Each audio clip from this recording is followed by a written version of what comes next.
Hello everyone and welcome back to my opinion. And the game to decide third place was played today between Croatia and Morocco. And Croatia won this game by 2 goals to 1. It could have been 3-1, but like I predicted, but I don't know how that foul on Gvardio in the second half wasn't called, and that would have given Croatia an opportunity to make it 3-1. But they deserved to win the game and they won the game.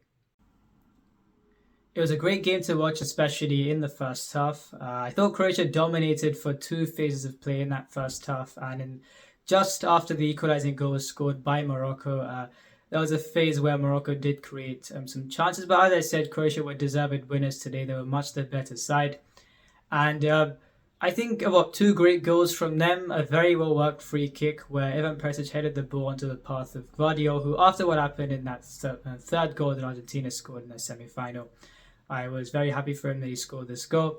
And a great goal from Mislav Orsic bending the ball past the keeper to make it 2-1, and they were deservedly ahead at half time.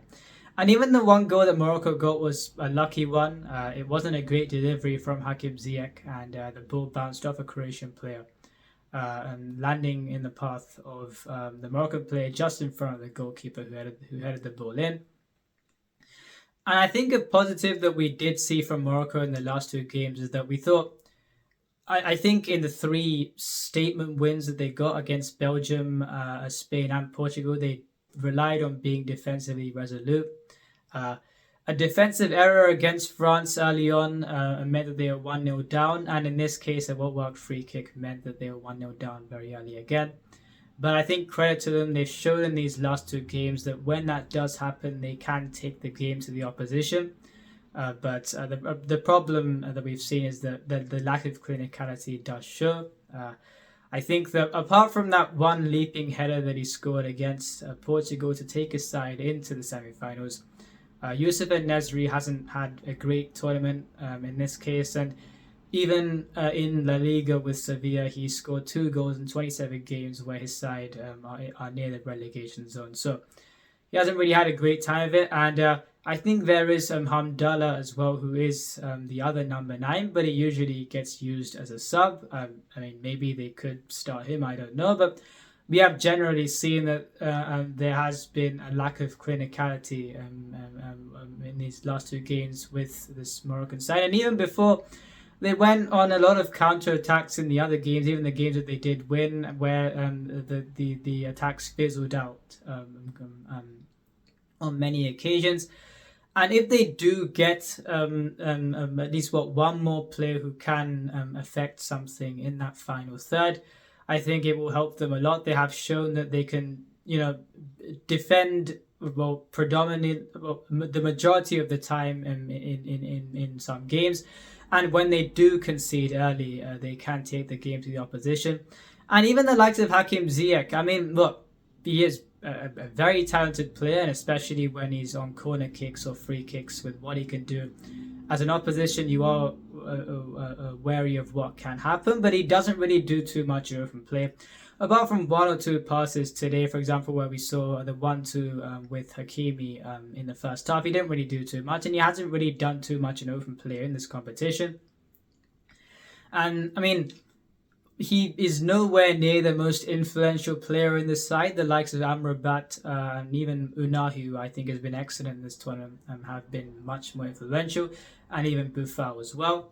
And I think this side does have the tenacity, which is good, but they do need that edge in the final third, which clearly with how little he does get involved in open play, I don't think Ziyech is the sole answer for that. He does need someone else to help him. If they even get that one player who can affect things more in the final third, I think with what this side has shown in terms of how they can change their playing style when required, I think that this side will improve from what they have shown in this tournament, and they've been very good in this tournament.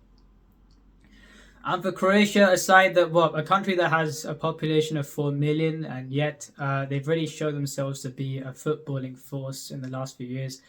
I mean, after the 2018 World Cup and with what happened in Euro 2020, you thought this golden generation was on its way out. But I think even if you look past those players, you've got players like Gvardio and Juranovic, who I think are really good players. And it just shows that even with a population that isn't big by any means for a country, they still manage to produce these kind of footballers. And yeah, I mean, I wish they do continue to produce these kind of footballers. And yeah, I mean, I think they've played 6 World Cups and they've finished either second or third in 3 of them, and they've beat teams like England in the 2018 World Cup semi-final, and Brazil in this one, and in the quarterfinals, and they beat Argentina 3-0 in the group stage in the 2018 World Cup. So they've got some statement wins under their belt, and I think a third place finish where no one expected either of these sides really to be in the top 4 is a great achievement. The refereeing, I thought, especially for the penalty call, it should have, the foul on Gvardiol should have been called, and it should have been a penalty to Croatia to make it 3-1, possibly. And what I didn't like about it was that you have the technology to check it, and instead you wait until the ball goes to the other side, and because of that, there's a penalty call in that case as well, which I didn't think was a penalty. But then, because of that, you can't check the one which blatantly was. So I didn't understand the refereeing. He could have paused the game, and I think the refereeing in this World Cup has not been great at all. And the problem is, a few of these same referees will go and referee in Champions League games, and the controversy will be there as well. So I think it really has to be improved, especially on occasions like this with the magnitude of this competition. But anyway, the final is tomorrow between France and Argentina, and as I said, I do think that France will get the job done 2-1 if it is an open game, kind of a more fast-paced game, and I think Mbappe will score at least 1 goal. If you enjoyed this video, please like and subscribe. Please share the video with your friends. Remember, this is my opinion. What's yours?